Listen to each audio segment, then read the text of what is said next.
I'm going to show you how to use some free tools to put a little bit more data to that decision, and you can put these in practices too. Hey guys, what's going on? This is Kyle at ProjectionHub, and in today's video, I'm going to show you how you can do some research, free research, to select the site for a potential startup business. So if you're going to have a retail location or a brick and mortar location, what are some free things you can do to try and help find that perfect location? Now, as I mentioned, my name is Kyle. I lead our custom business plan writing services here at ProjectionHub. I was an SBA loan officer for about 7 years, and so in that capacity, I was reviewing business plans, giving feedback on business plans. I wasn't the one making the decision on the loan, but I was working with people to get their business plan approved for financing. So lots of retail businesses, lots of brick and mortar businesses. In my capacity here at ProjectionHub for nearly 4 years, I've written hundreds of custom business plans that have gone on to get funding of their own and helped a lot of people do that. So again, in today's video, we're going to be covering a really important topic, and that's if you're planning to start a business and it's going to have some sort of physical presence and your target customer base is going to be located within a specific area, it's really important to figure out where your business is going to be. And some people just don't know where to start with that other than maybe a gut feeling. And so I'm going to show you how to use some free tools to put a little bit more data to that decision, and you can put these in practices too. So we're going to go through a fictitious example, and I'm going to show you how to do it. Here we go.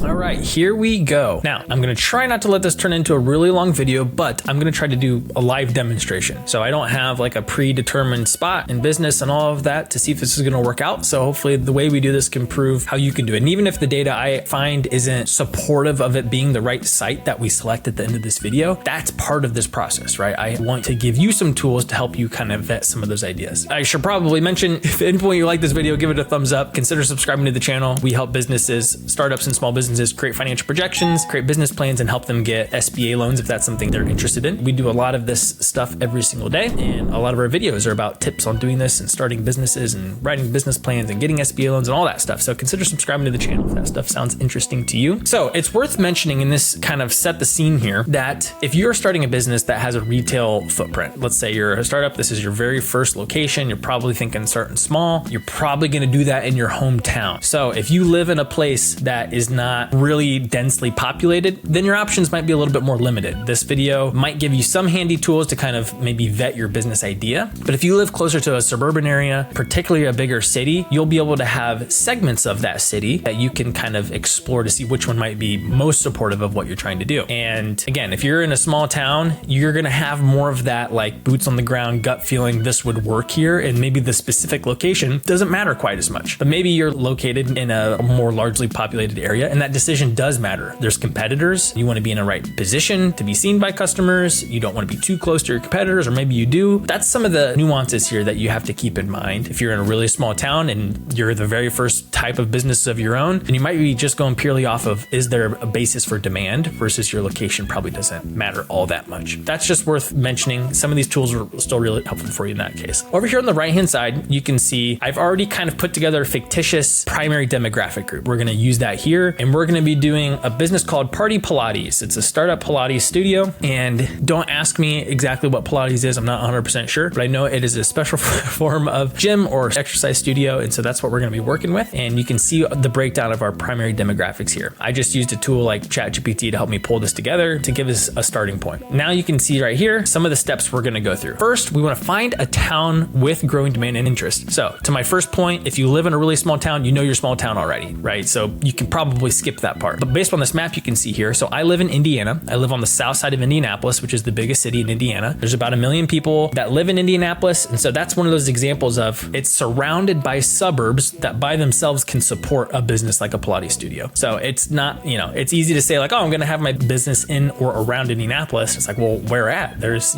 dozens of places to choose from. And as far as big cities go, Indianapolis isn't even that big in comparison to some cities in the States. So, even just zooming in on Google, you can start to see like, look at all these towns, look at all these places. I live on the south side, and so of course I'm generally familiar with Indiana. I've lived here all my life. So I know something about some of these towns, but let's do some testing to vet, okay, some of these towns I know are probably better for Pilates studios than others. So let's do some checking. So the first thing we're going to do is we want to find that town, and I want to find a town that has a growing demand or interest for the thing that I'm doing. So the first tool up is I'm going to go to Google Keyword Planner tool. This is a totally free thing. You have to make a Google Ads account. You don't have to have an ad running, but they have this tool called Google Keyword Planning, and I can do things like Pilates near me, Pilates studio near me, right? Whatever, you can get as detailed as you want. And then the cool thing is I can change the location, okay? So let's do Fishers as the first one, right? This is, I know it's a more upscale town, so let's go ahead and do a quick check, and I'm gonna see some potential results. Okay, so I'm gonna filter this, and I can see how many people per month are searching it that are located there, and what is the year-over-year change. The year-over-year change is what I'm most interested in. So you can see it's holding pretty steady, 0%, right? So that's probably an indication that it's not necessarily a growing demand, and that demand might be met because of saturation, right? So let's check Carmel, Indiana. That's nearby and it's different. Okay, so now we can see something slightly different. We still have a slightly more people per month searching that, but we can see that year over year, 24% change positive and people searching for that. That's indicative of a growing demand. There's more people searching for these phrases in my target city, right? Pilates classes near me up 133%. So this is the type of thing you can do to vet some of these towns, right? If I go back to my map, I could do this for different places. I could go to Zionsville. I could do it down here in Greenwood where I live. I could go over to New Palestine. I could go up to Fortville. So I could pick these different towns and I want to isolate them and I want to see, because in theory, in Carmel, it's big enough to support me, to support multiple studios, but it's small enough that I can assume anyone located in Carmel could be a potential customer. So let's say we've found that we're going to do Carmel, Indiana, roughly is the town we want to be. Now, what parts of that town are experiencing an increase in foot traffic and consumer activity? Okay, so now I'm going to go to my next tool. This is called placer.ai. And what this does is it gives us some insight into search traffic data. So I'm going to see if we can get Carmel, Indiana here. What we're going to have to do is zip code. So we found a zip code in Hamilton County, and then we're going to see something interesting. So it's going to give us a quick snapshot, but we're going to go down here, and this is what I'm more interested in. Okay, so this is going to show us, this is all zip codes related to Carmel, Indiana, and Hamilton County, or Hamilton County broadly, right? So we can see Fishers I was talking about is over here, Carmel relatively. Up here I can bump up a little bit, but you can see these, if I zoom in, it's splitting Carmel up into some of these zip codes as well. So what this is doing is it's comparing current month in 2025 to the current month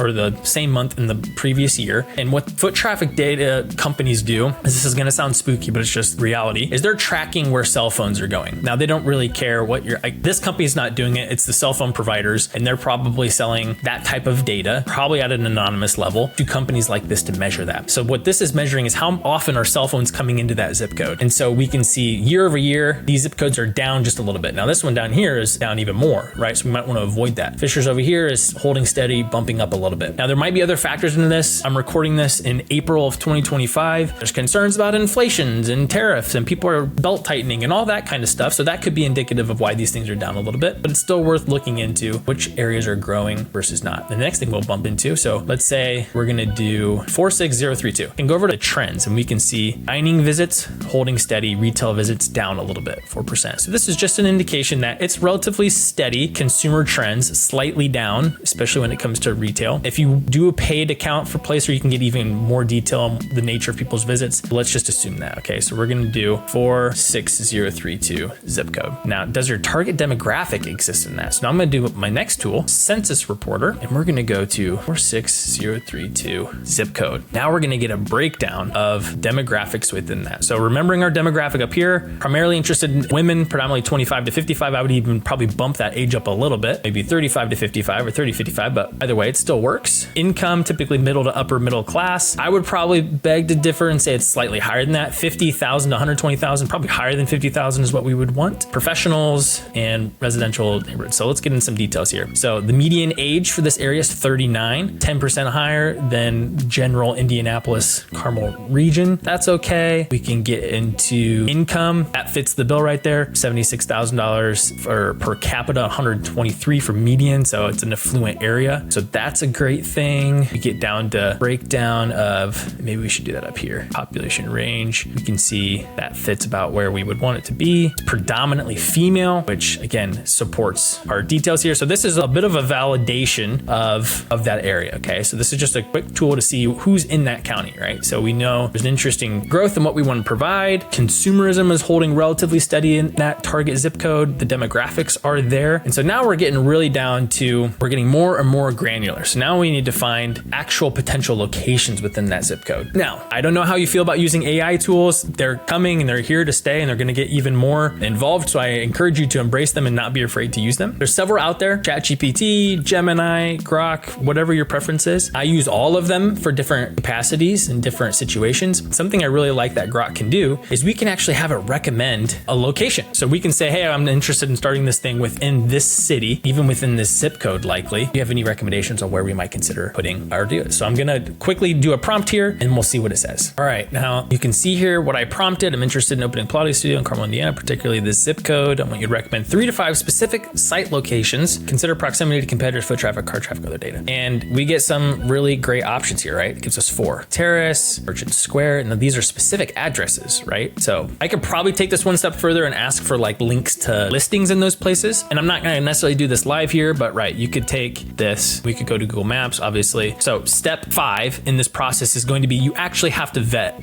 the location at some point. You're gonna have to go look at it. You're gonna have to explore the surroundings, make sure it makes sense for your business. But if you look at the process we just went through, instead of starting at step 5 and be like, I'm just gonna go look at listings and just pick, this spot feels like it would be good for a studio. There's a lot of cars driving by. Businesses have done that for a long time and a lot of them have worked out okay, especially if they're really adept at marketing and things like that. But in the age where you have access to tools like this for free, we just did this in a less than 15-minute video and I didn't even really pause it that much other than just to see the prompts generate. And so this is just a thing you can do. Spend some time, explore some of those listings. Now that I've got this area, I can go to see that. I could look up listings, real estate listings there, go in, drop your little person here. You can explore, be like, oh yeah, these look like nice shops. I wouldn't mind being here. Then find a real estate listing, for a commercial lease listing for those places and explore them and potentially go see them in person. There you have it. I'm going to leave it at there. And there are some tools out there that you can even get into like auto traffic data, like how much people are driving past certain intersections and that kind of stuff. I don't personally like to get into that level of detail in my business plans, but using tools like these can be really, really valuable. So I would encourage you to give it a shot. Follow through the same process with your business. And I would be remiss if I didn't mention, we offer a free feasibility, like business feasibility review. So I'll link that down in the description below, but essentially you can fill out the form. It gives you